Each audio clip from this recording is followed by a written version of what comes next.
Шинжлэх ухаан технологийн их сургуулийн оюутны 2-р дотор байранд шүглсэн дулмаа охины сүнс юу хайна вэ? Шинжлэх ухаан технологийн их сургуулийн оюутны 2-р байрыг чөтгөртэй гэж ярихыг сонсоод уг байранд амьдарч байгаа дээрх шалтгааны улмаас уг байрнаас гарсан тус сургуулийн оюутан Минжээ гэдэг охинтой уулзч ярилцсан юм. Тэр эхлээд дургуйсаж байсан ч нэрээ нууцлан тэр тухай ярихыг зөвшөөрсөн. Ингээд түүн тохиолдсон явдлыг сонирхуулъя. Би тэр байранд ороод удаагүй байлаа. Тэгтэл манай тасагт нэг хөдөөний охин нэмэгдэн орж ирсэн. Тэрийг Нима гэдэг юм. Бид цуг амьдраад удаагүй байлаа. Тэгтэл нэг шин миний нойр юу хөрөхгүй сэрүү хөвтөж байтал цонх гаднаас тогшиж мэйгав. Би өндөгөө тарсан чи тайран төстэй охин шалны мод шиг юм гартаа барьчихсан. Намайг гараад ир гэж байх шиг дохоо зогсож байлаа. Би нэг их юм бодсон би порчгоор шараагаад харах оронд нөгөө охин ч олон болчихсон. Би мэлгээ хайсан ч тэр үе чөтгөр шулунгууд санаанд ороогүй. Тэр өдрөөс хойш өдрийн цагт юм ажиллахдаггүй ш шүн болтохоор идэв юм үзэгдэх болсон. Тэрнээс хойш нэлээд хэд хоногийн дараа шүн дундын үед цонхны доогоор олон цэргүүд алхаад байгаа юм шиг чимээ гарч байснаа. Өрөөний хаалганы бариулыг хэн нэгэн хүн тордор хийлгэн оролдож ирсэн. Харин өглөөс ирсэн чинь нөгөө шинээр ирсэн охин бөөн шууган дэгдэжчихсэн байлаа. Яасан бэ гэсэн чинь өчигдөр оройхон эвхээд тавьсан байсан хувцсыг нь хэн нэгэн шалан дээгүүр тараагаад хөвсрүүлээд хайчихсан байсан юм баг. Тэгээд нөгөөх чинь хажуу орны туяаг инглээгээд хэрэлдээд байсан. Би тэр үед нь хурдхан хувцлаад хичээлдээ яваад өглөө. 2 цагийн хичээл орчоод ирсэн чинь Нима ирчихсэн байлаа. Би гайхаад чи чинь хичээлгүй байсан юм уу гэвэл Нима би чамд нэг юм ярья. Би өглөө гарч яваад зам гарахтаа зогсож байтал миний араас хэн нэгэн түлхээд би золтоод машин руу орчихсонгүй. Ашгүй тэр жолооч ах их удаа явж байсан тултаал зүгээр өнгөрсөн. Хин намайг төлөвтэй байна гэж босоод харсан чинь нэг хачин царайтай охин амар хараа зогсож байснаа. Нүдний минь алга болчихсон. Ёстой амар. Тэгээд болоогүй. Хичээл дээр би ямар ч хус өмсөөгүй юм шиг дараа чичрээд байсан. Тэгээд би ирчээд байна гэж ярихт нь итгэхч биш, байхч биш болоод өнгөрсөн. Тэгсэн чинь тэр шин цонх хагах чимээ гарахаар нь цочоод харсан чинь цонхоор нэг хүн гулгаад ороод ирдэг юм байна. Би юу ч дуурч чадахгүй харсаар байтал тэр шууд Нима руу очиод дээрээс нь тонгоож байснаа хоолойг нь 2 гараараа боож хэлсэн. Би хашгирч босоод гэрэл асаачихсан чинь алга болчихсон. Тэгээд хартал нөгөө хагарсан цонх зүг зүгээр. Өрөөнд айж гайхсан бид хідээс өөр хинч байсангүй. Миний дунаар бүгд сэрчихсэн байлаа.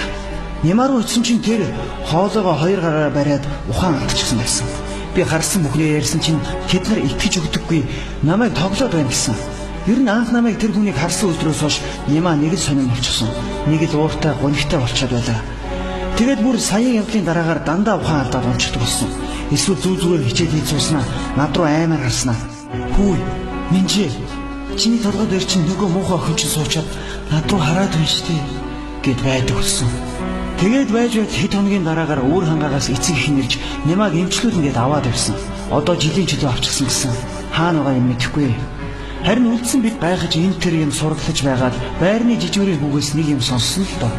Тэр юу вэ гэвэл 5-6 жилийн өмнө энэ өрөөнд дулмаа гэдэг охин байсан гэсэн. Тэр их дураараа тасгийнхаа охтуудын гурц сумрыг нь хилэлгүй хамаагүй өмсөөр явчихдаг байсан юм байх. Тэгээд нэг өдөр тасгийнх нь хэд уурдаа түүнд энэ тухай хэлтэл тэр аймаар уурлаад та нар намайг ядуу зүдүүгээр нь дээрлэхлээгээд хаалгас аваад гараад өчсөн гэсэн. Тэгж яваад яг нөгөө Нимагийн машин дайруулах шахсан зам дээр нь хальтарч унаад машин давар орчихсон лээ хөрхий гэж ярьсан. Тэгээд тэрнээс хойш тэр өөрийнхөө байсан өрөөнд хорогдчихоод шүн болгон хүний хувцс өмсөж өрөөнд дотор алхдаг. Хувцсны эзнийг нь хорлох гээд байдаг болчихсон гэсэн. Тийм болохоор би тэндээс гараад 2 сар шихэн болж байна. Миний оронд орсон охтыг яаж байдгийг би мэдэхгүй. Тэд л айдаг баха. Ингэж үүсэн. Ингээд ирхэн сонсогчтой хүндээ хашгирaan аимшиг юм болыг хүргэж байна. Ингээд үргэлжлүүлэн оюутны байрны холбогдолтой бас нэг бос ярилцлага хийлээ.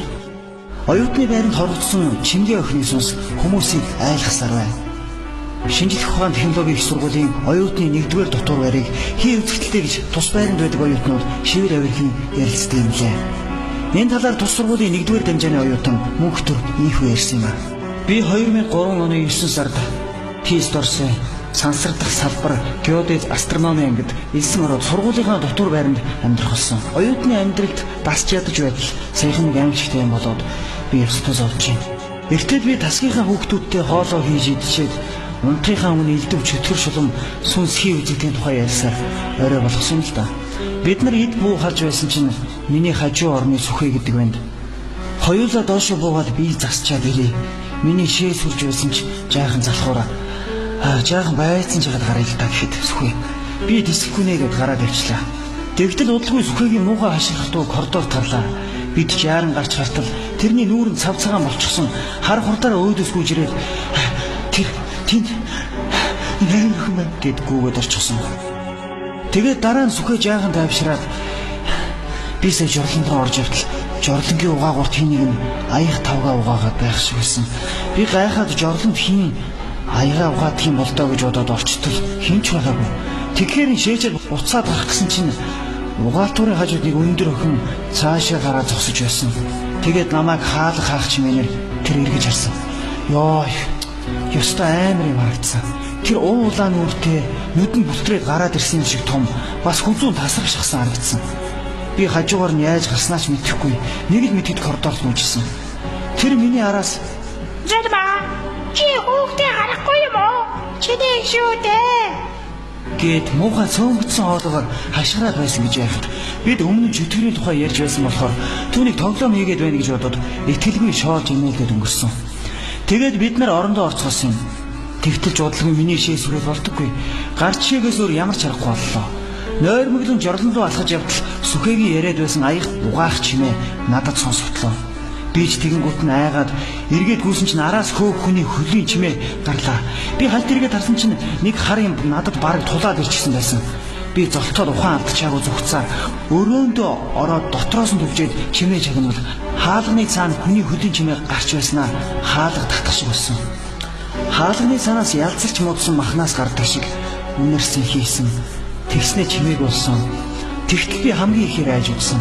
Маргааш өглөөнөөс нь эхлээд сүхэ бид хоёрын бие өвдөд халуураад нүд харанхуулаад хичээлдээ 3 хоног очиж чадаагүй. Гэтэл өөр тасгийн нэг охин бас тэгж өвдөд байгаа сурагтай байсан. Бид нар нөгөө жорлонд очиж бие засахаас айгаад 4 давхрын жорлон руу явдаг болсон. Гэхдээ заавал 2-3 явна. Энэ тухай байрны жижигүүрт ихэд тэр хүүхдүүд та нар хий хоосон юм хараа үсттэй. Хэрв надад харагдсан юм л байх үнэхээр байгаа юм бол надад анзаарагдах ёстой доо гэсэн. Дараа нь би өөр тасгуудаар явж байгаад 4-р курсын ах нарын яриаг санаандгүй сонссон. Тэдний нэг нь нөгөө Чимгээгийн сүнс 1-р курсын 2 бацааныг өгтөл нь айлгсан юм шиг байна гэхэд нэг нь Чимгээгийн сүнс гэж юу юм бэ гэсэн. Тэгтэл нэг нь чи одоо хүртэл мэддэг юм уу? Биднийг 2-р курст байхад манай нөгөө ангийн хүүхэн цолмон өөрийнхөө ангийн Чимгээ гэдэг охиныг жирэмсэн болгоод хайчихсан гэсэн. Тэгсэн чинь нөгөөх нь доод давхрын жорлонд ороод дотроос нь төвжиж байгаад өөрийгөө боогоод алчихсан гэсэн. Тэгээд нөгөө шин болохоор хүн уйлах, аяг таваг хаглах, угаах чимээ гардаг болсон юм лээ. Тэгээд ганцаараа яваа хүний дагаад байх шиг чимээ гардаг болчихсон гэсэн хэцгээ ярьцгааж байлаа. Одоохондоо ийм тийм юм дахин мэддэггүй ч гэсэн заримдаа хин нэгэн дагаадч байгаа юм шиг, хүн санаа алдаач байгаа юм шиг санагдаад байгаа. Ялангуяа коридорт их хэрэггүй, харанхуй болохоор коридорын мухарт ямар нэг юм байгаад байгаа нь илт мэддэг юм аа. Ер нь их аймтаа гэдэг. Зарим нь би ярмаар гэнэ ярихгүй ч болно.